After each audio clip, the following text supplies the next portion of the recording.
is an Unspoiled Network podcast. This is Spoil Me, covering The Magicians, Season 3, Episode 5, A Life in the Day.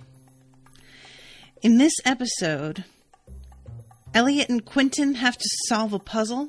It takes a while to do. And Margo has to get married. It's crazy to me that people being able to see Penny is the least interesting thing this episode. Welcome to Spoil Me.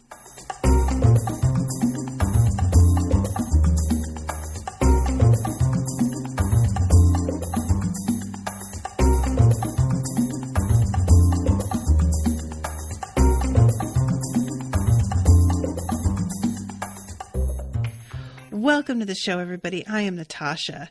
Thank you very much to Mathy for commissioning this episode. I have almost, I think, 2 Magicians episodes a week for the next couple of weeks. So I'm going to be tearing through this season. Guys, this episode is so packed. I think this might be my favorite episode so far of the show. The story between Quentin and Eliot is so touching and so beautifully done and so unexpected. I think that's really the thing that got to me, is how little I was expecting things to go this way. And I have said it practically every episode of a thing that I like. Half the battle of getting me to like something is surprising me, because I cover so much and read and watch so much that you really do start to sense the direction things are going in a lot of the time. Whether you want to be aware of it or not, you just can't get rid of your awareness and amassed knowledge of tropes as time goes on. And really getting to do something out of left field that I hadn't seen coming at all. And once I get on the train, have no idea where it's going. These are both things that are difficult to do. And I say half the battle because sometimes you can surprise me because you did something so ridiculous and stupid. So surprise isn't in and of itself enough. Although, if you did something so ridiculous and stupid that I'm surprised, I'll at least be entertained by it usually, even if I don't like it.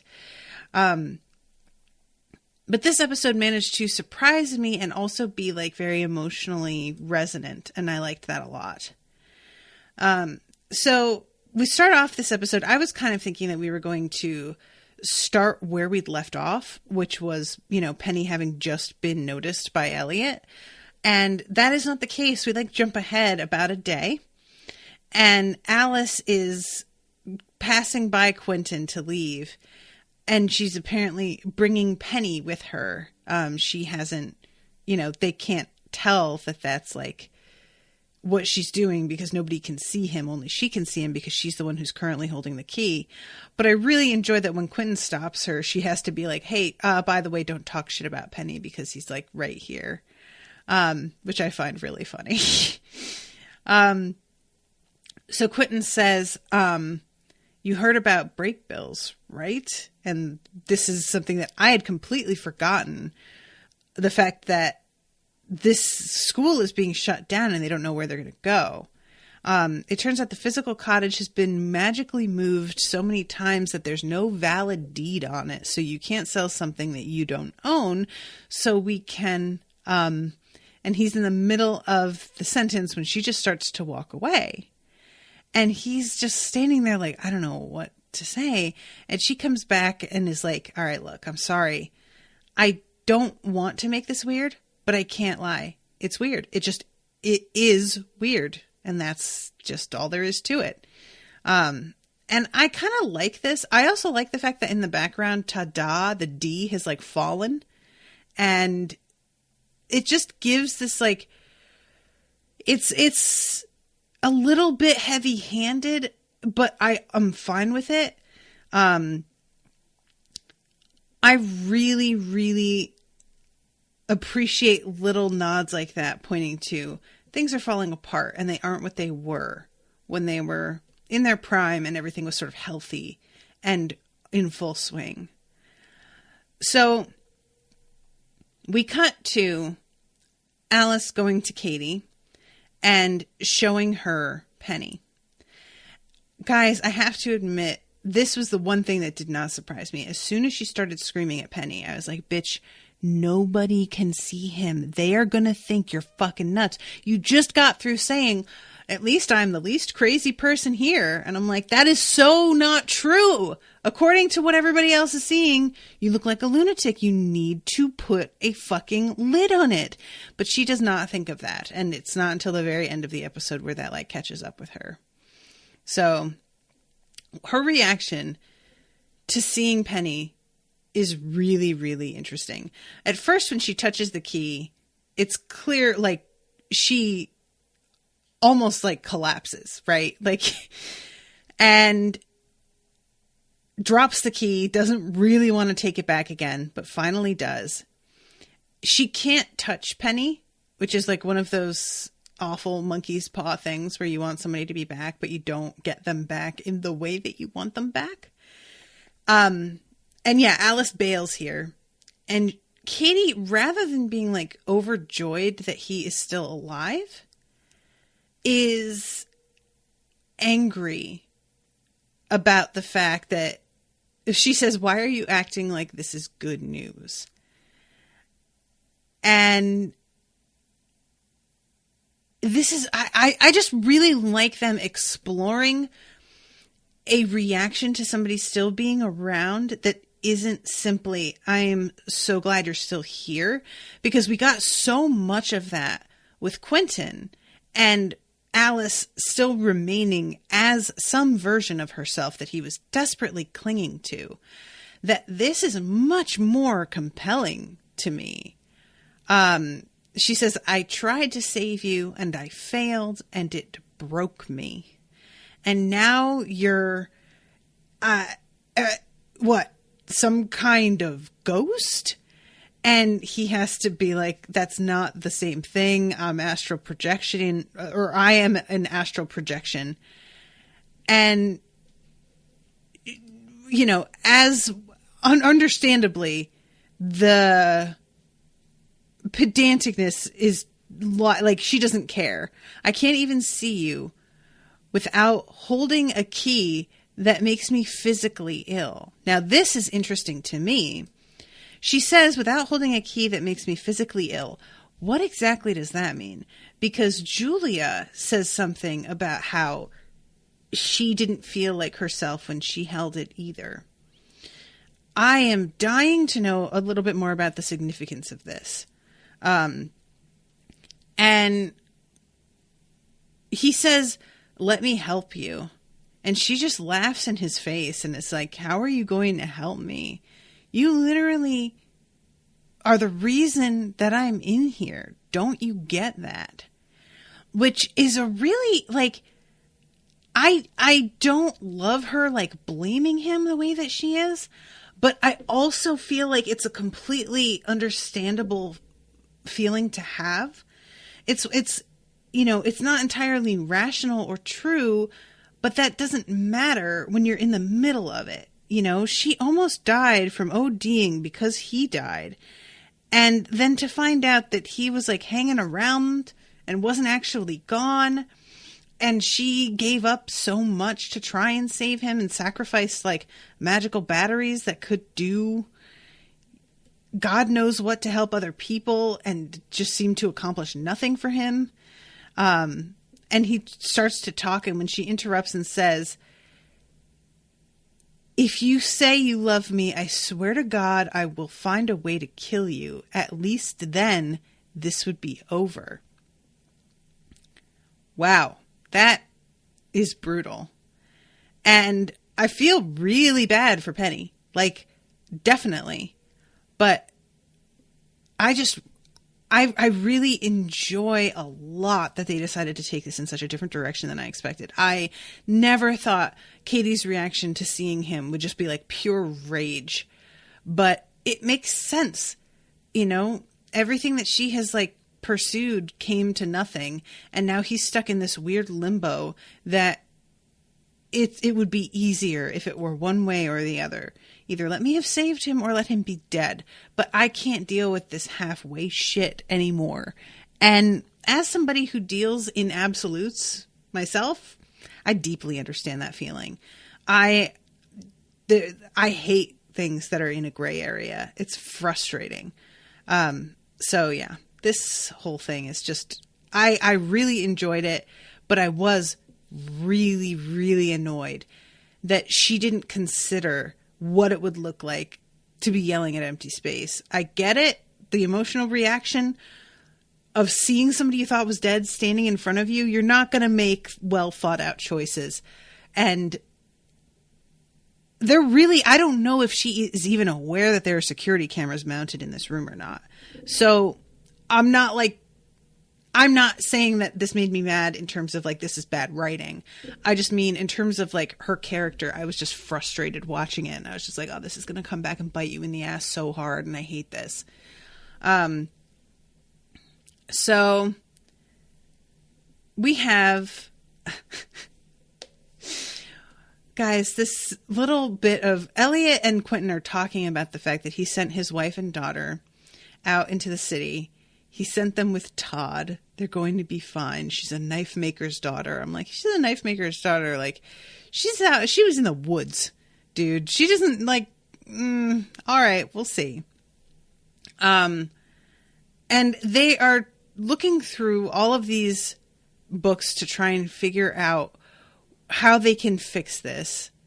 And again, Quentin says something like, maybe we can get Alice back to the point where she is acting like someone that I at least recognize.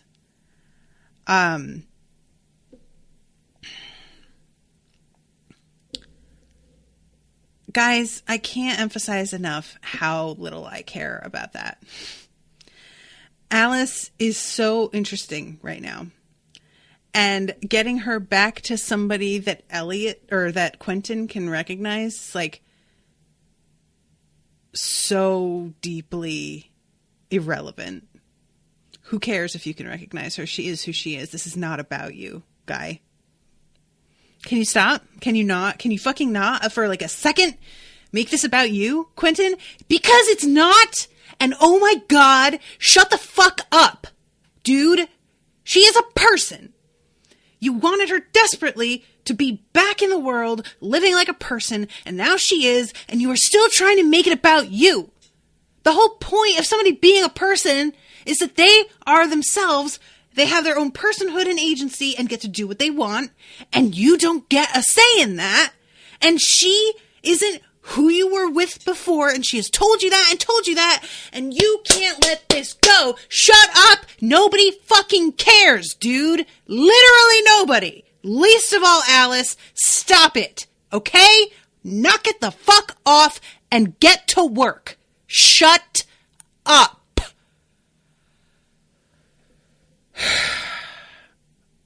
I'm irritated with him. I want Quentin to die, is really where I'm at. I am so over him as a character in this show.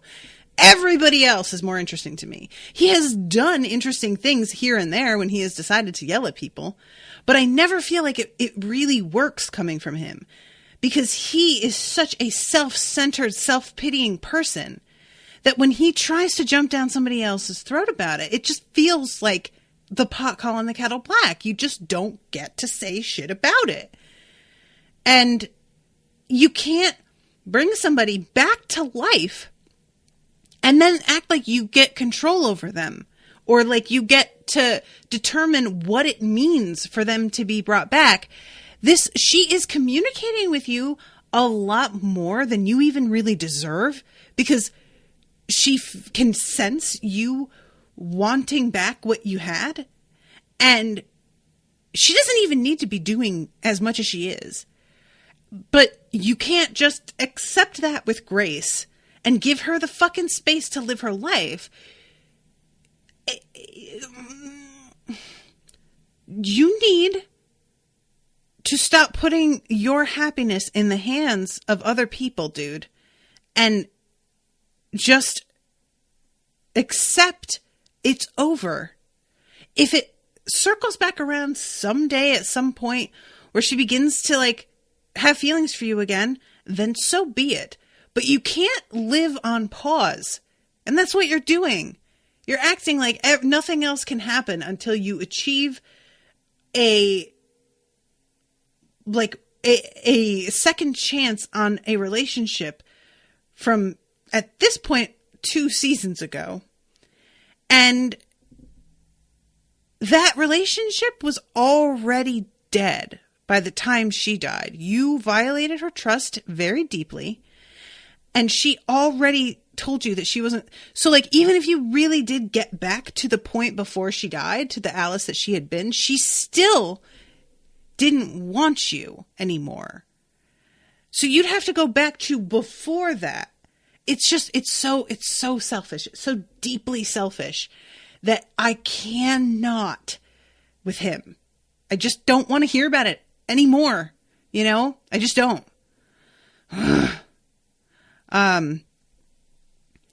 Jesse says, I feel like Alice should have known better too and stayed in the room to make it look like Katie was talking to her.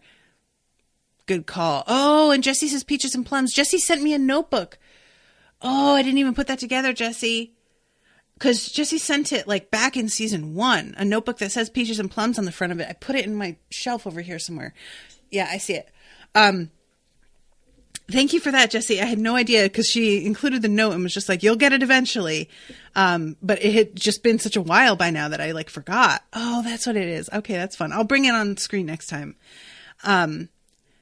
Huggabug says, I may be wrong, but I interpret holding the key as it shows you the truth, and the truth can be uncomfortable. So the more the truth affects you, the worse you feel, maybe. That's interesting. I like that interpretation. Eliot says he isn't affected by the key, but he doesn't know Penny is dead. So the truth of seeing him there seems like no big deal. Interesting. I wonder, like, wouldn't you think that other truths would still affect him, though? Like, so is it just the truths that are in front of them at the moment that make them feel like,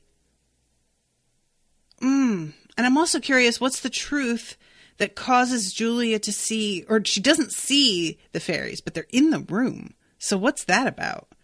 Like, I don't know.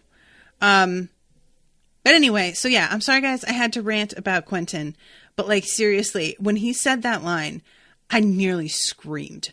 I just so don't care. And I'm really hopeful that what goes on between him and Eliot in this episode, and the fact that they seem to be able to remember it, even though it didn't happen to them, even though once Margo comes and stops them, she does it before they even go back into Fillory. So evidently everything that happened to the two of them happened on a different timeline, and yet they still do have the memories. I'm hoping that helps him move on, because it feels like he is just fucking stuck. And yet we see him live a life where he falls in love with someone else and has a child with her. So fingers fucking crossed that experience did the trick. And that even though he didn't actually go through it, the memory of it will be enough to knock some sense into him. Fingers crossed. I don't know. So yeah, the quest book, Eliot is looking through it and he is very interested. He's like, kind of despite himself, And this is when Quentin is sort of just sort of brainstorming about the different things in the quest and the hero's journey and the way that everything works out in the books in Fillory. And he talks about the what do you call it? Puzzle, the mosaic. This is interesting because it's like Eliot doesn't know what he's talking about. And Quentin seems really weirded out by the fact that Eliot doesn't know. But I'm not mistaken, Eliot didn't read the Fillory books, right? So I was weird about the fact that Quentin seems so like blown away at the fact that Eliot doesn't know what he's talking about. I'm like, he didn't read these. Like if you're talking to Julia and she didn't know, that's one thing. If you're talking to Margo and she didn't know. But I don't think Eliot read these, so what's the problem? So yeah, he's say the thing is you have to create a mosaic that represents the beauty of all life, And if you manage to do it, you get a prize, a so-called key to greater magic. And of course, they have to figure out a way to get to Fillory in order to do this. We immediately cut from there to Fillory, but I am going to stick with their story until, you know, I just feel like that's only fair because they have a pretty self-contained thing going on. So they figure out that the clock that had been in the room where he was interviewed and whatnot is probably the way to get to Fillory.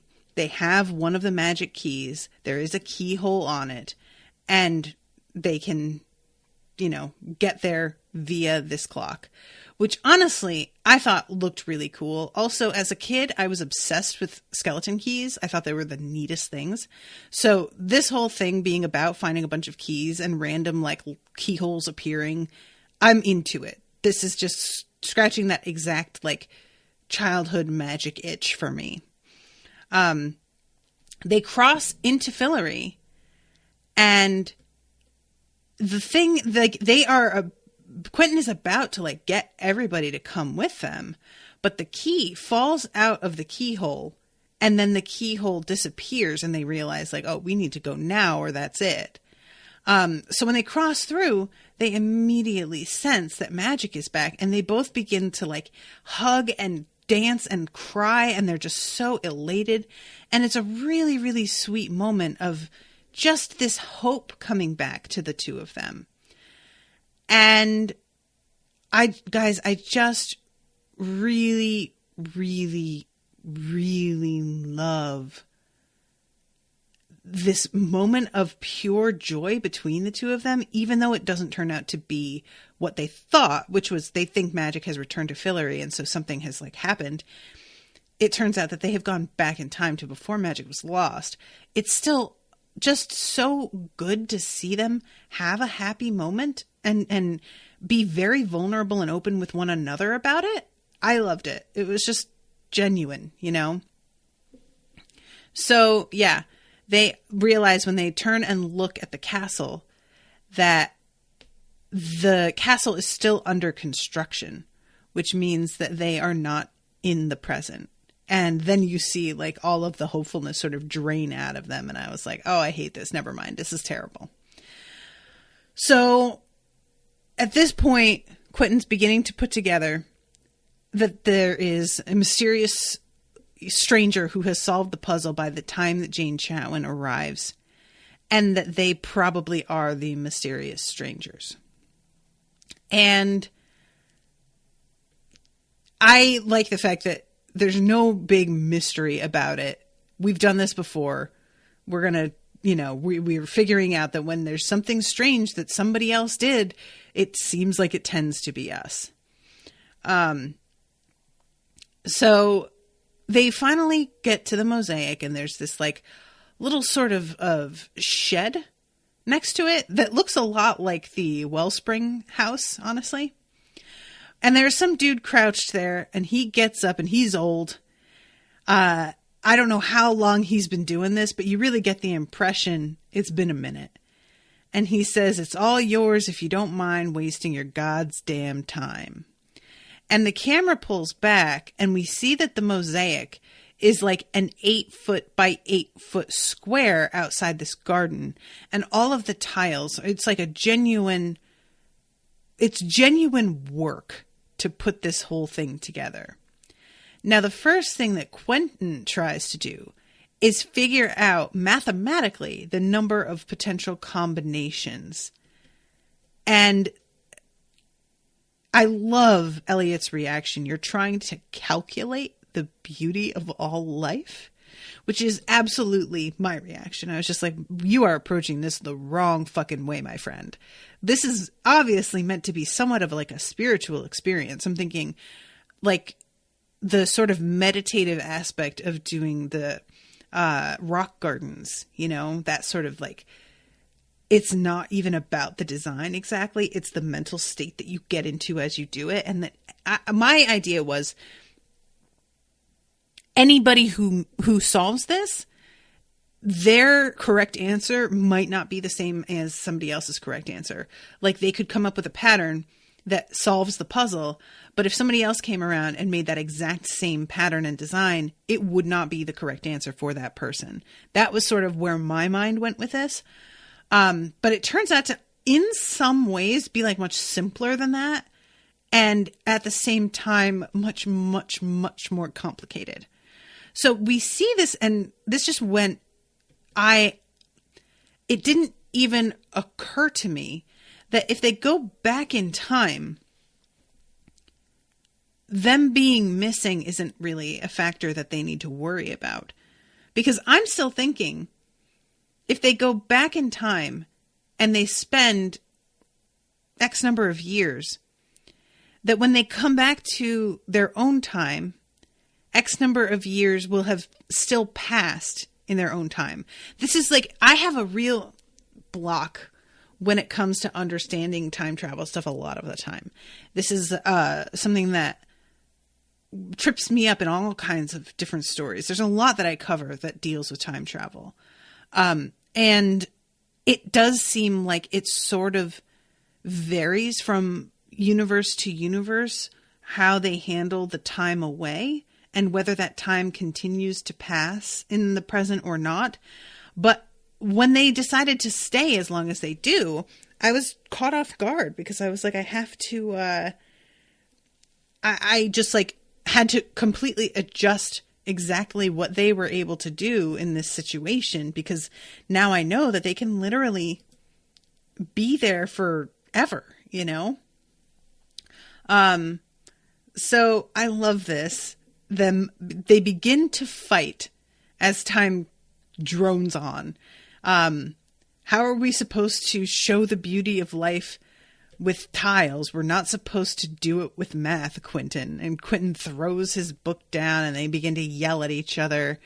I just really, this whole thing of we have to do it ourselves. We have to figure it out. I'm not saying it's not going to take a while, but logic this with me for just 1 second, okay?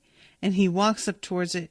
Jane came along too late, right? Someone came to the mosaic and solved it before she even got there, or will get here. You tried to convince me that someone was us. But I didn't think that it would take a decade, is what he says. Yeah, that is something that's going to be a bit of a wrench in your idea. The absence of a better option. Let's at least try. So they agree that they are just going to literally make this their full-time job. And we get to see the way that they keep track of all of the patterns that they have made already.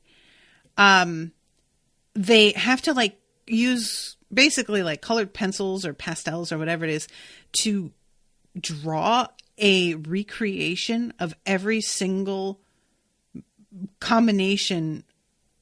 It's really so overwhelming, so deeply overwhelming that I was just getting anxiety, like secondhand anxiety, watching them do this and try and figure it out and crack the case. Like, it seems like they do about one a day. I think they probably like spend the entire day putting it together, making sure that they haven't done this one already. And, I really thought that they would have a set number of tiles that they can do in different combinations, but it turns out that they have like more tiles than they need to fill the space. So there is so much going around in circles here. And it's only been 14 days by the time that we see, like, we stop going through it. I don't want to even say in real time, but it's at 14 days. That's when we begin to just hit fast forward and see them working throughout several days and the montage of putting together, taking it apart, putting it together, take it apart. And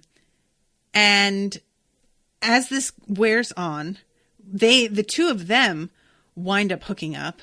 And there's a really sweet moment where Quentin's just sort of like, hey, what's going on between the two of us anyway? And Eliot being like, it doesn't have to be anything, actually. We can just have had a nice time and just leave it. And then this girl shows up. She's got a basket of peaches and plums. This is my helper, Lunk, who is like an 8-foot tall god. I love that his name is fucking Lunk. And I really, really, this life that they create with one another, they have this moment where they're just like, standing next to it and like throwing down tiles and almost giving up the whole thing. And here comes Peaches and Plum's girl, and she looks really sad. And Quentin asks, where's Lunk? And she says, I found him holding someone else's peaches. Which, it's a weird way to say that, but okay. I always thought you were too good for him anyway. And I really liked, because I wasn't sure how Eliot was going to react to the two of them hooking up, but I like the fact that he genuinely seems fine with not having a partner. This isn't a case of Eliot being, oh, poor lonely Eliot. It's him being like, oh, good for my friend. I don't need this, but I'm glad that he has it because he clearly is a person who needs this. So good. And the fact that they can have this part of this life sort of expand without it ever feeling like Eliot doesn't belong here or Eliot is like a third wheel, I think is really sweet. And it's just a nice reminder that like, because I think a lot of people when they're younger, they think that like having a romantic partner is a replacement for your friends. They just really, and that's something I used to say about Brendan, that I had married my best friend. And it didn't occur to me at the time, but that's really not a good thing. When you say that, it sounds like you're giving a compliment, but what you're really saying is I'm putting everything that I need on this one person. If you have married your best friend, you need to pull back and look at whether that's a healthy thing to have done, because you should have friends outside of your relationship that are there for you, that aren't also people who live with you and are on your team, so to speak. And I don't think I just really didn't understand that when I was younger. And now that I look at my situation with Owen is the best thing that ever happened to me, but he is not my best friend. That's a different thing. And I am not his best friend, and I'm glad. And part of what was weird about Brendan was he didn't really have any friends outside of our relationship either. We both were sort of dependent on one another for everything. And I think that's why things ultimately wound up falling apart. You can't be everything to a person. As much as we try and say that as if it's a romantic thing, they're my everything. They should not be. That is not a good thing. And I really love that the show is like, oh yeah, Eliot can be part of Quentin's life, even though Quentin is like creating a family. That doesn't mean that that is at the like expense of his friendship. And we see this shed turn into an actual home with shutters and window boxes and a proper garden and everything. And then this little kid comes running out to Quentin's, obviously his child. It's just a really sweet like montage. And then we quickly get Quentin alone and crying. And we realize that his wife died. And it's just really like the moment when Eliot gets up and goes to him to comfort him is just so heartbreaking and so sweet. And then we have his son growing and eventually, you know, getting to the point where he's like, what, 20 probably? Because they were thinking, I didn't think this would take a decade. And I'm like, buddy, this is more than a decade. You know, Eliot literally winds up dying of old age. So how many years does this probably span? I mean, at least like 50, right? I have to think. And I wonder if this is a different timeline. Is his son out there? Is like, I know that this didn't actually happen, but the two of them like remember it anyway. So I really wonder about whether or not, if different timelines things happened and existed. Like, I don't know how this works, or maybe his son is somewhere in the world. Who knows? You know, if he walked through the door of a different timeline and wound up somewhere else, he might be. And there's a really weird moment where Quentin says, or Eliot says, do you ever think about them? Our friends from our lives before. And it's such a crazy question to see, because as a viewer, we're like, how can you think of anything else? Because we're watching this in fast forward.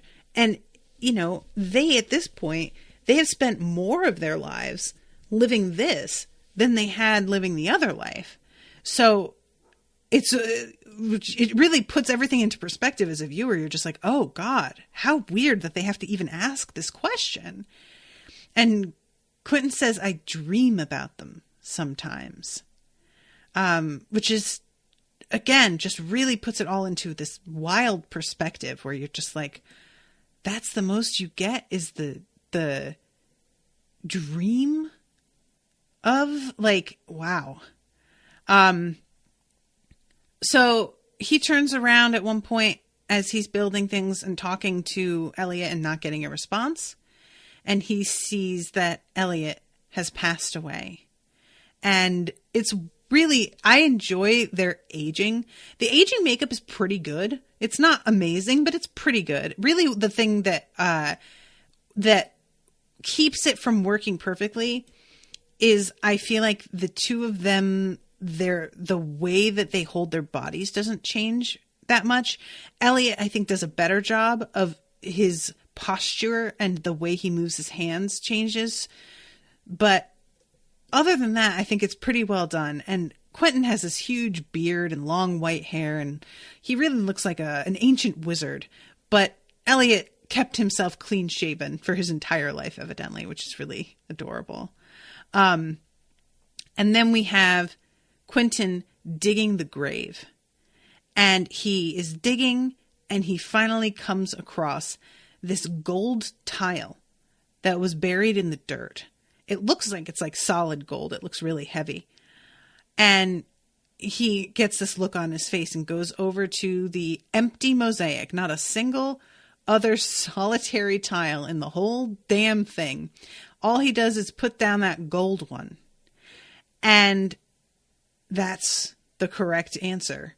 So the key is, I guess, that you need to like live your life here and dig a grave here to find this thing, experience an entire life and the ins and outs and ups and downs of that before you get granted this key. And the key comes up out of the sand, and just as he picks it up, here comes Jane. And he immediately has to give it away. And I love that he does it, and because he knows how the story goes and knows that he must do this. But it's obviously so hard to do because of everything that he has put into and everything that he has gone through. Whether you know something is meant to happen or that this is the right or wrong thing to do isn't always relevant to how easy it is to do. Hugabug says, the letter gets delivered to Margo by a descendant of Quentin's. At least that was my presumption. Oh, you know what? I didn't even think about who brings her the letter, but I guess that makes sense. So we'll get to that because I want to talk about that. But Jesse says, I thought at least one should have been bald. I don't buy that they both would have had great hair at that age. That's a fair point. Although they are both old enough as actors that if they were going to be going bald, I think they would have started. But also they probably are, getting helped along cosmetically in various ways already if they have started losing their hair. So we wouldn't even know about it. But yeah, it's a sweet moment when he decides to finally hand that key over. It's hard to watch, but also kind of, I don't know. It's just, that's how life is, right? You're not done with it. And then it's time to hand it to somebody else. That's sort of the way that it's supposed to work. And we're never really supposed to be I don't think, totally satisfied and ready to go. I don't feel like that's really how it works. If you are, that's great, but I don't feel like that tends to be the case for most of us, because there's just more. There's always more, So yeah, I love this. I thought this was so cool. What a wild idea. So let's jump back in time here. And we'll go back to, or ahead in time, I suppose, as the case may be, to Margo. Things with her, she wants Flea to collect a lot more of that that shaved stone that the Queen of Fairies is allergic to. And he is convinced that he is going to be caught with it. He's handing her the jar and tells her, I think, that it took him like 9 hours to do or something, 7 hours. And they're in the middle of talking about this when the Queen interrupts them. And I really kind of feel like the Queen knows what Margo's planning. She was right there as they were talking. I feel like she had to have seen it. But that's neither here nor there for the remainder of this episode, at least, because what winds up happening is that Margo is told that she is going to be getting married. And it is obviously absolutely against everything about her personality. Being told she has to do anything is already against Margo's personality, but then being forced to give up her own personhood, essentially, to someone else. I mean, this is akin to allowing herself to be raped, the way that the ship that she was trying to protect, like, she is uninterested and angry and bitter, and I mean, why wouldn't you be? So then comes I need to give this guy a chance, let's see what he's even like thing. And this is always what I sort of like, my immediate response to you have to get married is, well, let me meet him. Maybe I won't be so against this if I meet him and he doesn't seem terrible. And I was kind of surprised that Margo just gets in like a screaming match with the Queen of Fairy before actually deciding to meet the guy. And I understand, I do, that it's about the principle of the thing and that you shouldn't be forced to do this thing. But at the same time, Margo can be very practical. And I wanted her to like explore that first before she just decided to dig her heels in and be enraged about this thing. So Prince S comes to talk to her and is against this whole marriage. And she sees this as him being really jealous. In a way that's sort of, it's like sour grapes, and also she's like angry at him for the way that he has, I mean, he did just decide to show up and like murder half her court because of the rat thing. So I feel like there's probably some ill feelings there as well. Hi, King Eliot and your dad forged an alliance. Nothing has changed. And he just looks at her. Is this about the time we banged and then I opted out of marrying you? Your insecurity is showing, babe. I love that so much. So once things start to go down and it looks like somebody is out here trying to murder her new husband, he is the obvious suspect. I have to be honest, I didn't think it was him from the first moment it happened. It was just way too ham-handed. He doesn't seem like the type that would just be like, yeah, let me fire an arrow as you're getting dressed. I was like, that's not what he's like.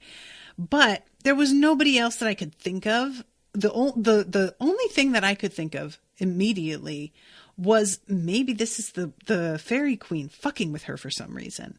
Like, I don't know why, but I don't get why the queen is doing a lot of what she does. So, who knows?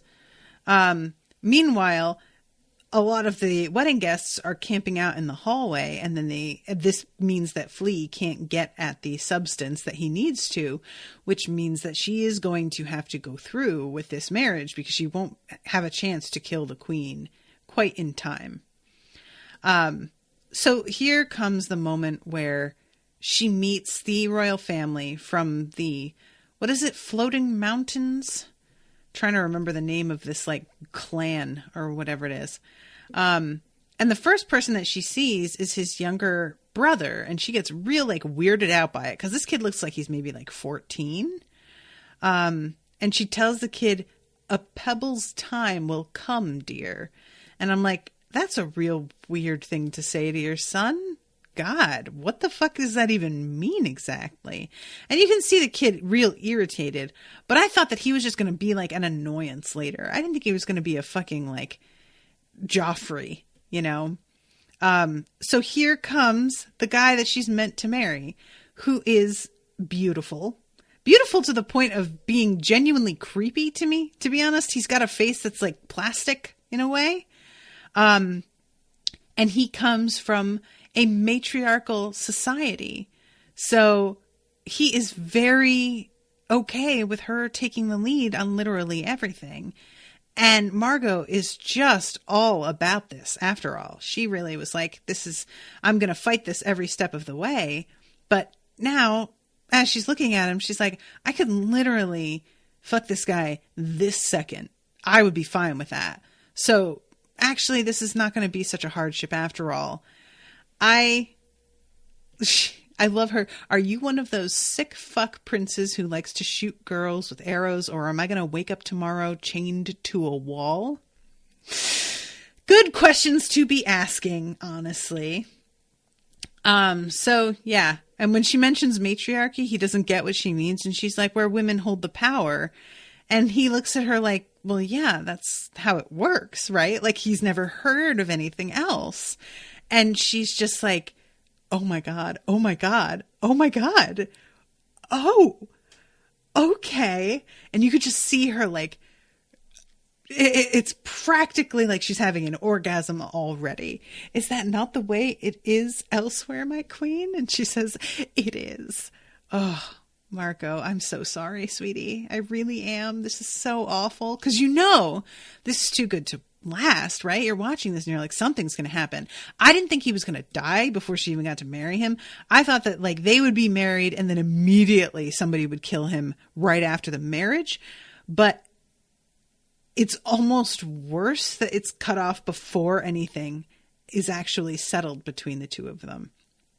And there's an amazing like silhouette of him against the screen as he's getting dressed with no shirt on and her staring at him and everything. And it is a really like adorable, honestly, I love it.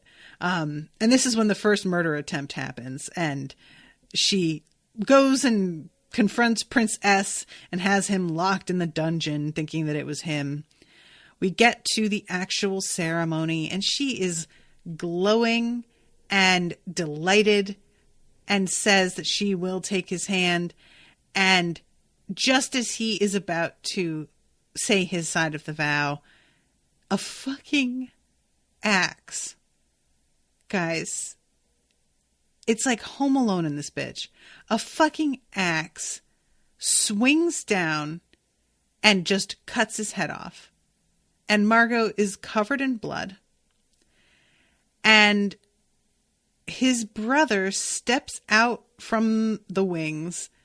When the rock crumbles in our hand, we must reach for the next. Pickwick continue per custom. Now, guys, here goes the thing I don't understand. Everybody knows that he killed his brother. Everybody is aware that's what just happened. He's like completely, like he steps out with the rope in his hands that he had to pull for that to swing down, right? When tragedy befalls a royal wedding, it is the solemn duty of the surviving sibling to carry out.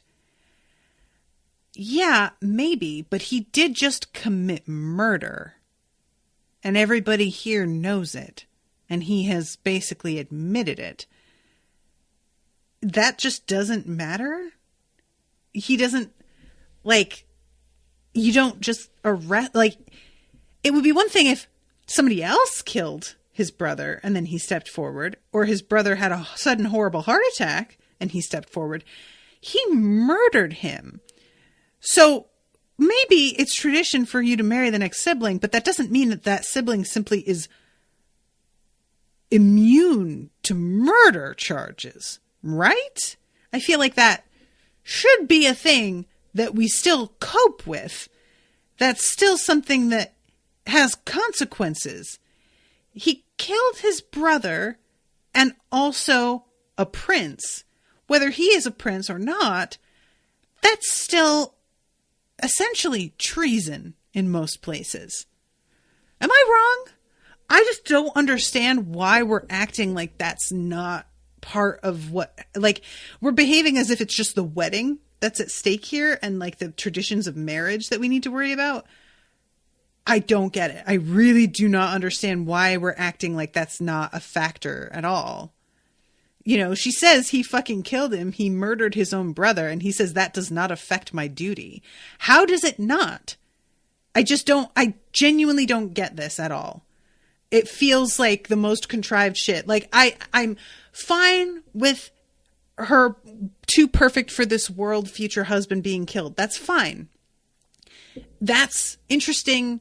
It's terrible. It's tragedy, but it's interesting. I just don't understand us now all acting as if murder doesn't matter here. Like, I don't get it at all. So moving forward, I just don't really understand the way the law works here, is what I'm saying. Like, can she just murder whoever and nothing ever happens? Like, it's one thing if she as a queen is murdering commoners, I guess, because we all know that power can get away with whatever. But one would think there would be some sort of consequence for killing royalty, even if you are royalty as well. And let's see. Hugabug says, I agree. I had an issue with him not getting charged with murder too. Jesse says, agreed. They could have just made the original story being that she had to marry the creeper instead of the hot one. They could have. I feel like it really lessens the impact. But I just feel like have somebody else kill him. And, you know, if you're going to have the brother be responsible, we can know that. And it can be something that everybody is basically aware of. But you don't have him essentially step out being like, hey, I just killed him. Ha ha ha ha ha. You don't need everybody to know for sure and for him to confess in front of the crowd that he did it. Just have him have had at least one person removed committing the act for him. Have him have hired a mercenary, an assassin or something to do it. So we all know exactly what the fuck is going on, but we understand that there's no real way to hold him responsible for it because there's no evidence. But instead they have him like be blatant about it and completely immune somehow. And I don't get how that works. It would have been very easy to tweak the story with just adding one extra character between him and his brother and give us at least a plausible reason why they can't hold him responsible. It's just a weird choice. You know, I don't get it. So then he goes and he's like trying to consummate the marriage with him and Margo. And she tells him that it's like an earth tradition that she has to open every present before they can consummate their marriage. If I don't do that, your manhood will rot and drop off like an overripe banana. And he says, better not chance it. And she says, don't wait up. Which, I mean, yeah, this kid is clearly underage. So having her sleep with him is uber creepy. And I hope that this never actually has to be consummated and then we don't have to be subjected to that because I really don't want her to, first of all, essentially have to submit to rape and second of all, have to be committing statutory rape also. Like, I hate all of it. Hugabug says, I would also have told him there is a law you can't sleep with someone, husband or not, until they turn 18. That's a good idea. If they're going to be listening to like earth laws and traditions, citing that would be very, you know... Although on Earth, you can get around that if the parent has consented. So if his mother is offering him up for marriage, that might circumvent that. But I guess there's no need to necessarily tell them about that part of the law. So this is when she sees that there is a card. It looks like a card sitting amongst all of the presents. And it says M from Q. And it's like really battered and old and clearly been around a minute. And she pulls out the key with a tag on it that's labeled number 1. And the note says, "So I arranged for this to be delivered the day of your wedding, way in advance. Long story. I hope you're okay. No easy way to say this, so I'll just say it. Eliot and I are both dead. The quest sent us to the past. Again, super long story. And you should know that we led full, good lives." Which, he doesn't know that she'll be able to catch them before they do this. I don't know if that changes anything. I don't know. "We took the quest as far as we could. And, ellipses, now there's something that we need you to do." And I don't know if the letter just ends there or if there is more instruction that we haven't heard about, but I assume that her going to this grove of trees is the thing that is their instruction. I don't know if catching them before they actually go through the clock is part of it as well, or if this was the only thing. But yeah, there's this grove of trees in which time stops. And the older version of Jane Chatwin is here. And I love Margo just coming in being like, "Didn't you die? Come on." But yeah, this unimpressed Margo, who just doesn't really hold much with time travel and time loops and pausing of time, is deeply satisfying to me because she's just so impatient, and I am too. Like, I get it. "I managed to create a spot where all moments exist at the same time, overlapping." And Margo says, "So even if you're dead, you're alive here." And she says, "And dead too, I suppose." So she says, "I got a note from Quentin. He told me that you could give me the key." And she says, "I can't give it to you. It's what keeps the clock baron stable. But I would like to help you." "I don't need help. I need the key. I wish I had your magic, or any magic, because I like to build my own clock barons right about now and just live there for like 5 minutes without anyone trying to usurp or marry or educate or hump me. It's exhausting." Oh, Margo's sister. Amen. So she says at this point that she feels like it's Eliot and Quentin who do everything, and she feels like she's just a supporting player who's doing all of this like management shit. And I really like that she gets this moment to express this frustration, and I like that Jane tells her that she knows how that feels because she does. She has been the supporting player in her brother's story. And nobody else is going to understand that the way that she does. So she says, "As to how I can help out there on the linear plane, the key rests on my body. And I can send you to break bills. No problem." Yeah, this is an interesting, like, weird loophole. The key rests on my body at break bills. I can send you there. You're telling me to dig up your corpse. How the hell can you be so chipper about it?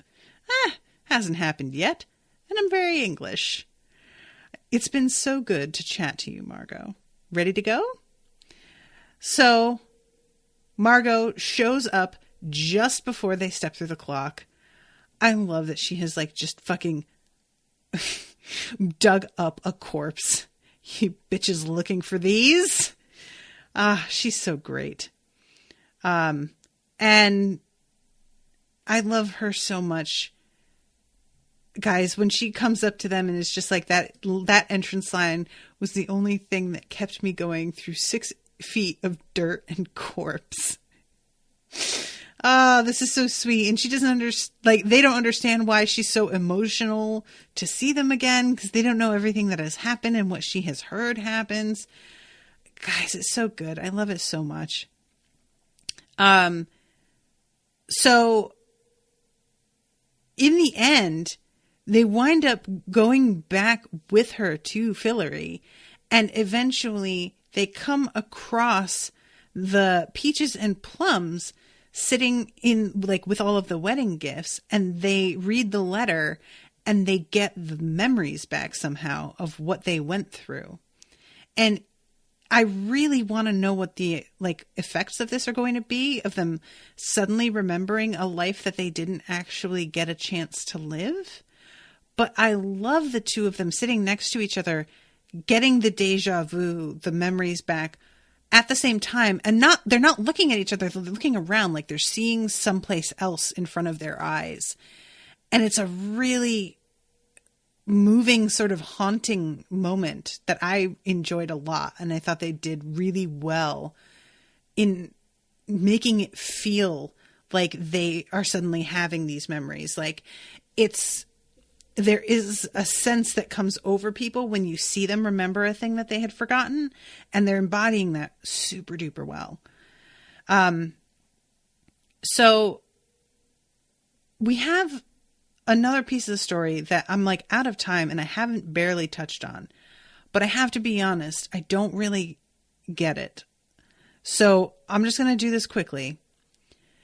Julia still has this power and she doesn't really understand where it's coming from. And she winds up, like, literally sitting and talking with Our Lady Underground, and finds out that that magic is essentially, like, from what's his name? I keep wanting to call him Renfrey. But the trickster god. And she doesn't want the power, because as far as she is concerned, anything that has to do with him is abhorrent. She doesn't want something that comes from that guy. And there's nothing she can do about it, it doesn't seem. Reynard, thank you, Huckabug. I've said it before and I'll say it again. I am really tired of things happening to Julia without her, like, getting any say-so. I just really am very tired of it. I want her to get to, like, I'm hoping that, because she sits down and talks to Alice, and Alice is like, oh, I would have loved to have that power. And Julia says, I would give it to you if I could. And Alice is like, what if you can?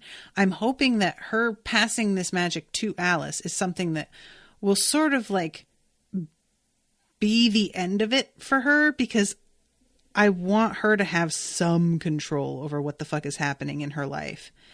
I personally don't feel like Alice is the best contender to wielding this power when nobody else has any, because she seems very unstable and still has elements of the, like, emotionless, at the very least sociopathic, perhaps even psychopathic, Niffin that she was. But I really do just want Julia to, like, be done with this fucking guy. And I do not appreciate Our Lady Underground giving her this ability when this is not something that she wanted or asked for, and it's connected to a guy who, like, inflicted horrific trauma on her. Such trauma. Ugh. So, yeah, the episode pretty much ends with Alice saying that she thinks she knows a way that Julia can give her the power instead. I don't know what to think about this. So I'm going to leave that where it is. And I guess we'll see next episode. But Our Lady Underground sucks. She's the worst. Am I wrong? She sucks. Ugh. All right, guys. Well, I'm going to wrap this up. Thank you all very much for hanging out with me. And yeah, guys. And thank you very much to Mathy for commissioning this episode. I hope you enjoyed it. And I will be seeing you soon with a new episode. So until then, toodaloo, motherfuckers.